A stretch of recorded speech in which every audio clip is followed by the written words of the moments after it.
આજથી 12 વર્ષ પહેલાં દેશના યશસ્વી વડાપ્રધાન શ્રી નરેન્દ્રભાઈ મોદી સાહેબ દ્વારા જ્યારે વિશ્વને યોગ વિશે માહિતગાર કર્યા ત્યારે યુનાઇટેડ નેશનમાં નરેન્દ્રભાઈની અપીલને ધ્યાને રાખીને વિશ્વ યોગ દિવસની જાહેરાત થઈ. તેના આજે 12 વર્ષ પૂર્ણ થયા. આજે 12મો વિશ્વ યોગ દિવસ અને તેમાં માન્ય નરેન્દ્રભાઈ મોદી સાહેબ દ્વારા પશ્ચિમ બંગાળની ધરતી ઉપરથી આજે પૂરા ભારતની અંદર વર્ચ્યુઅલી રીતે આખા દેશને જોડવાનો પ્રયાસ કર્યો છે. આનંદની એ વાત છે કે 177થી વધુ દેશ આ વિશ્વ યોગા ડે મનાવી રહ્યો છે. અલગ અલગ દેશોની અંદર આજનો દિવસ એ બહુ મહત્ત્વપૂર્ણ છે.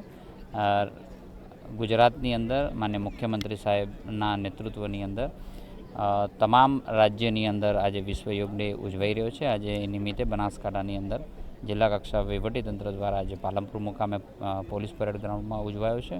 અને રાજ્યસભાના સાંસદ શ્રી ભાઉભાઈ, ધારાસભ્યશ્રી, નગરપાલિકાના પ્રમુખશ્રી અને અન્ય ટીમ સાથે મળીને આજે સૌ સાથે મળી પરિવાર સાથે પણ વિશ્વ યોગ દિવસની ઉજવણી કરી છે.